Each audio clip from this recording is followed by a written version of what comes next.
ತವರ ಮನೆಯಲ್ಲಿದ್ದಾಗಲೇ ತಾಯಿಯಾಗಿ ಹುಟ್ಟು ಬರುವ ತಂದೆಗೆ ಗಂಡನ ಹೆಸರು ಹೇಳುವಂತ ಹೆಣ್ಣುಗಳೆಷ್ಟಿಲ್ಲ ಈ ನಿನ್ನ ಕಲಿಯುಗದಲ್ಲಿ.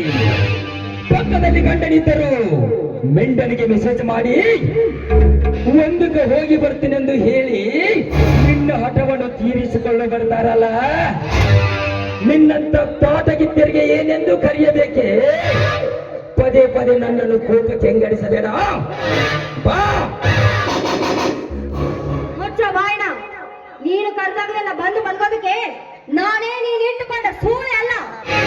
ನಿನ್ನಂತ ಗಂಡಸಿಗೆ ಜನ್ಮ ಕೊಟ್ಟಿದ್ದಾಳಲ್ಲ, ಆ ನಿನ್ನ ತಾಯಿ ಕೂಡ ಅಂತ ಹೆಣ್ಣನೋದು ಮರೆಯಬೇಡ. ನನ್ನ ಹೆತ್ತವರ ಬಗ್ಗೆ ಮಾತಾಡ್ತೇವೆ ಹೊಲಸ ಹೆಣ್ಣೆ. ನಿನ್ನನ್ನು ಹೀಗೆ ಬಿಟ್ಟರೆ ಮಿತಿ ಮೀರಿ ಮಾತನಾಡ್ತೀಯ. ಆದಷ್ಟು ಬೇಗನೆ ಅನುಭವಿಸಿ ಬಿಡಬೇಕು.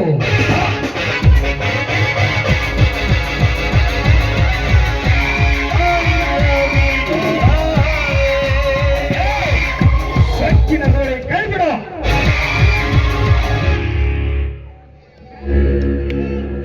ಒಂಟಿಯಾಗೆ ಸಿಕ್ಕಿರುವ ಹೆಣ್ಣಿನ ಮೇಲೆ ನಿನ್ನ ಗ್ರಾಮದ ಕೋಲವನ್ನು ತೋರಿಸ್ತಾ ಇದೆಯಲ್ಲ, ನಿನ್ನ ಗಂಡ ಜನ್ಮಕ್ಕೆ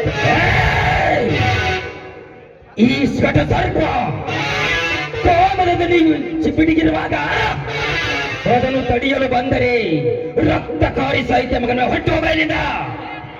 ಏಯ್, ನಿನ್ನ ಈ ಗೊತ್ತು ಬೆದರಿಕೆ ಹೆದರು ಹೊರಟು ಹೋಗಲು ನನ್ನನ್ನು ಏಡಿ ಮರಿ ಅಂತ ತಿಳ್ಕೊಂಡಿದೀಯ ಮಗನೇ. ಗಂಡು ಗರುಡ ಎಂದು ತಿಳ್ಕೋ. ನೀನು ಹೆಡೆ ಹಾಕ್ತಿದ್ದ ಗಂಡು ಸರ್ಪ ಆದ್ರೆ ಅದೇ ಹೆಡಿ ಮುರಿದು ತುಂಬುವ ಗಂಡು ಗರುಡ ಅಂತ ತಿಳ್ಕೋ. ಗಂಡ ಗರುಡ ನಿನ್ನಂತ ಗಂಡ ಗರುಡನ್ನು ಕತ್ತರಿಸಿ ಇದೇ ನಮ್ಮ ಲಕ್ಕವ ತಾಯಿಗೆ ಆಹುತಿ ಇಡಬೇಕಾಗುತ್ತದೆ. ಸುಮ್ಮನೆ ಬಂದಂತೆ ಹೊರಟು ಹೋದರೆ ಸರಿ. ತಳವೈಲಿಂದ ಲೇ ಹುಚ್ಚ ನಾಯಿ, ಕೈಲಾಗದ ಹೇಳಿ ಅಂತ ಏಕೆ ನಿನ್ನ ಮೈಯ ಪರ್ಚ್ಕೊಳ್ತಾ ಇದೀಯ? ನಿನ್ನ ಗೊತ್ತ ಬೆದರಿಕೆ ಹೆದರಿ ಹೋಗಲು ನಾನೆನ್ನು ಕರಡಿ ಮರಿ ಅಂತ ತಿಳ್ಕೊಂಡಿದೀಯಾ? ಅದೇ ಕರಡಿ ಮನೆಯಲ್ಲಿ ಪಳಗಿ ಬೆಟ್ಟದ ಹುಲಿರಾಯ ಬೆಟ್ಟಪ್ಪನ ಮಗ ಶಿವರುದ್ರ ಕಣೋ, ಶಿವರುದ್ರ. ಲೇಶ್ವರ್ಯತ್ರಿಯ, ಇವತ್ತು ಈ ಕಣ್ಣನ್ನು ನನ್ನ ಕಣ್ಣಿಂದ ತಪ್ಪಿಸಿಕೊಳ್ಳಬಹುದು. ಒಂದಿಲ್ಲ ಒಂದು ದಿನ ಇವಳನ್ನು ಇತರ ಪಾತಾಳ ತಳತಳದಲ್ಲಿ ಬಚ್ಚಿಟ್ಟರು ಕಚ್ಚಿ ತಿನ್ನೋದ ಬಿಡಲಾರ ಈ ಅಗ್ರಜ. ಒಂದೇ ಒಂದು ಸಾರಿ ಅನುಭವಿಸಿ ಬಿಡಬೇಕೆಂದಿದ್ದೆ, ಹೋದರೆ ಇವತ್ತು ಹಚ್ಚಿಬಿಟ್ಟೆ ನನ್ನ ಕೋಪದ ಕೆಂಡವನ್ನ. ಬಿಡೋದಿಲ್ಲ, ಖಂಡಿತ ಬಿಡೋದಿಲ್ಲ. ನಿನ್ನನ್ನು ತುಂಡು ತುಂಡಾಗಿ ಕತ್ತರಿಸಿ ಹಾಕಿ ನಿನ್ನ ಸಂಸಾರವನ್ನೇ ದಿಕ್ಕು ದಿವಾಳಿ ಮಾಡಿಬಿಡುತ್ತೇನೆ. ಒಂದಾಗಲೇ ನನ್ನ ಮನಸ್ಸಿಗೆ ಶಾಂತಿ ನೆಮ್ಮದಿ. ಬರ್ತೀನಿ ಮಗಳ, ಬರ್ತೀನಿ.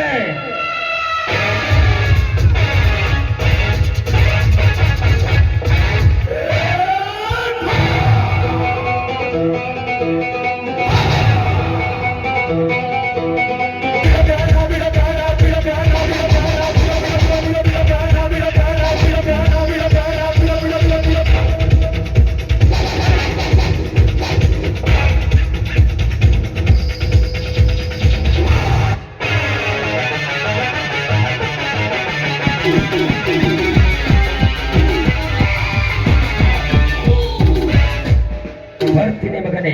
ನೋಡು, ಹೋದ ಮೇಲೆ ಏನಾದ್ರೂ ಬಾಲ ಬಿಚ್ಚಿದ್ರೆ ಬಾಲನ ಕಟ್ಟು ಮಾಡಿ ಬರ್ತೀಯ. ಹೋಗೋ ಬಚ್ಚ ನನ್ನ ಮಗನೇ. ನಿನ್ನಂತ ಹುಚ್ಚು ನಾಯಿಗಳು ಹೇಗೆ ಕೊಚ್ಚಕ್ಕೆ ಬೇಕಾದ್ರು ನನಗೆ ಚೆನ್ನಾಗಿ ಗೊತ್ತು. ಹೋಗಿ ಕೆಸರು ಬೇಲ್ ಕಲೆಸಿದು ಅದನ್ನೇಗೆ ಬೆಳಿಗ್ಗೆ ಮಾಡಿಕೊಳ್ಬೇಕು.